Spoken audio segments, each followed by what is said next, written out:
joining us live on the broadcast at the end of day 4 of the Melbourne Test match is Sunil Gavaskar. Sunil, first let's look back at this day.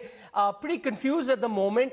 Has it been India's day or not? Because at one time it looked like they could dismiss Australia for 130, 140 odd, but now they've gone past 200. Lead is in excess of 300. Overall, would you say this was India's day or was it a missed opportunity? I think it was a missed opportunity because till tea time, certainly it was India's day. And after tea time, commenced Lyon and Boland really frustrated the Indian bowlers. And at the end of the day, having got a lead of 333, does make it a little difficult for India to win this game. Where does this game stand at the moment, Saima? You reckon, is it out of India's hand or no? They could even think of a win now. Do you think that's a possibility for India to be looking at? Look, I think if we go back to what happened in 2021, we chased down 329 on the last day at the Gabba. Yeah. So it's possible. We've got to get off to a good start, a flying start. We get off to a start like Virender Sehwag did. Then, we have a situation where straight away, we get off to a start and then, consolidate in the middle. And we can go on to win as well. But the start is going to be very, very crucial. You reckon those, last 4 wickets have already gotten, I think, close to 120 plus runs. That's really put India on the back foot? Definitely. Because exactly, even if half of those runs were saved and Australia had been dismissed for 60 runs less, we're talking about chasing 260, 270.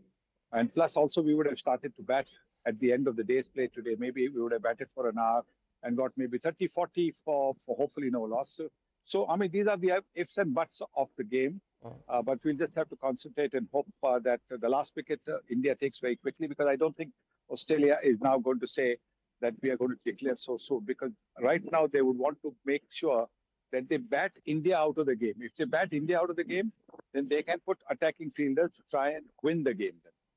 Saima, I'm just looking at the entire test match. Now, remember, this test match started where, Australia piled on close to 500 runs. Then Indian top order didn't have a good start. From that position, that hopeless position, to now we're even discussing about an India victory or possibility of an India win. Does that tell you the giant strides that India has made in a sort of a comeback in this game? Definitely, yes. I think, you're absolutely right. With the way Australia batted, took advantage of winning the toss. And then after having rocked India, for India to come back at the way they did and concede a lead of just about 105. Earlier on, at one stage, it looked like India might concede a lead of 250, 260. So that certainly is a big win as far as, the morale of the team is concerned. And today you could see that when we started to bowl, because the team was energized with what had happened yesterday. And they really bowled well.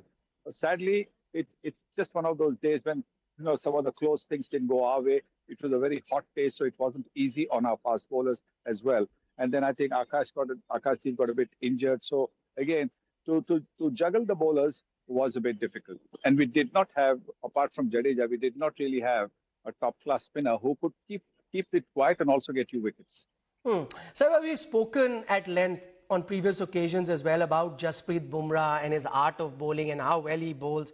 Do you reckon one of the underappreciated aspect about Jasprit Bumrah's game is his horseman-like, work rate, where he bowled, I think, 8 different spells today, already bowled more than 50 overs in this particular test match, has been playing non-stop test cricket, just tells you his commitment towards his team? Oh, absolutely. I think fast bowling is probably the most difficult of cricketing arts. And to be able to do that and bowl so many overs right throughout the series just tells you how dedicated he is to Indian cricket. So clearly, yes, just the fact that, he's a very genial fast bowler. I mean, that's a rare breed. Very few fast bowlers are genial. So, just to have that just actually tells you, maybe that's the reason why he's probably underrated, doesn't quite get the appreciation. But he's been fantastic. Saima, here's a philosophical question for you. Where would Indian cricket be at the moment without Jasprit Bumrah? Good question, because, you've seen that there is no support for him. So, poor chap has to, shoulder the burden totally. Siraj bowled well today, but otherwise, he's literally fighting a lone battle with the ball for India. Hmm.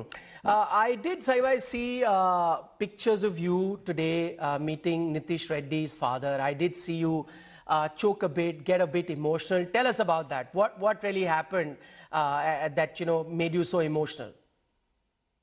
I think it's such a feel-good story, isn't it? Here is a young man um, who's come from humble beginnings, and his father makes the sacrifice of making sure that his son gets to play cricket, and so therefore the transfer order that he had, and I'm just hearing from different people, the transfer order he had, where he would have had to leave his hometown of Visakhapatnam and go to, I think, in Rajasthan, meant that his son, who was only 12 years old at that stage, that he would not be able to play cricket. And so he gave up the job and decided to make sure that his son got, all the opportunities. That itself is such a, heart-touching story. So that is what made me emotional as well. Uh, when he got that 100 yesterday, the way he fought, the way he assessed the situation, the way his technique was so good, the way he was swaying away from the bouncer, the way he was using his feet to the spinners, the way he was leaving the ball outside the off stump, everything showed a very good cricketing head on his shoulders. And also the appreciation, whereby he was not concerned about his personal landmark, but looking to, he could have got 100, at least maybe 3 or 4 overs earlier. But he didn't take any of those singles because he wanted to make sure that he farmed the strike, he retained the strike, so that India could also get closer to the Australia total, as also take valuable time away. Same way, I wonder, I also did see his father touch your feet. I wonder if you had any piece of advice for the family or for Nitish as such. No, I think that was for me also very touching. The show of love and affection that the whole family showed. That was very touching. It was what can I say? I mean, I'm just blessed to have had this kind of affection and love from them.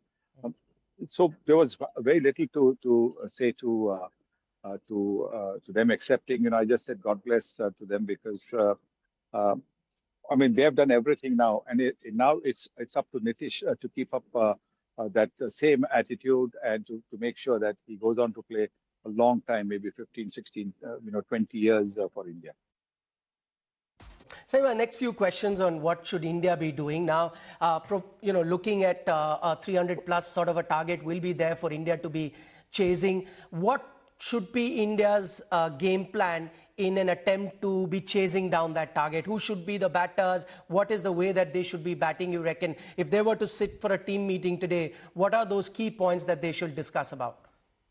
Well, the key point really is not to think too far ahead about the 330, whatever target is set for them.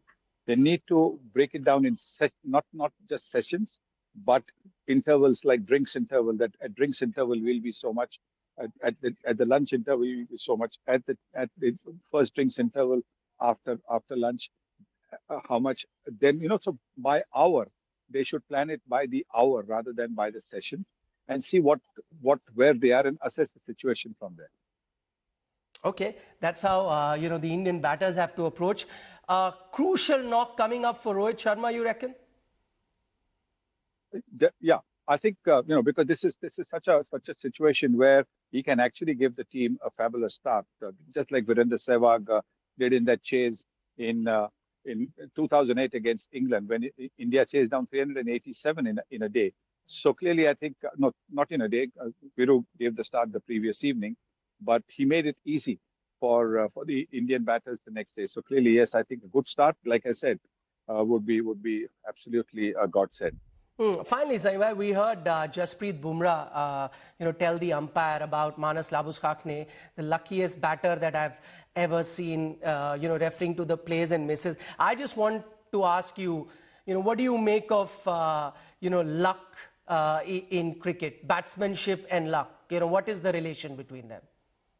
Plenty of relations. You need a bit of luck in everything, but basically, as a batter, you need a bit of luck because as a batter, more often than not, you make the first mistake and you're back in the pavilion. But sometimes, if you're lucky, then you can get dropped, or the decision could go your way, or when you're bowled, like we saw towards the end, it could be a no ball, something like that. So luck is a very very important part. We saw that in the Gabba game where Smith dropped Rahul of the first ball, and then Rahul added, I think, 50 more runs. But more importantly, kept Australia on the field for that much longer. So luck is definitely an important part. And ask me, because in my first innings in Test cricket, Gary Sobers dropped a catch exactly like Steve Smith did drop the KL Rahul. Now, I mean, Steve Smith is approaching almost 200 catches in Test cricket. Gary Sobers was the greatest cricketer. So, you need a bit of luck, definitely, or maybe more than a bit of luck.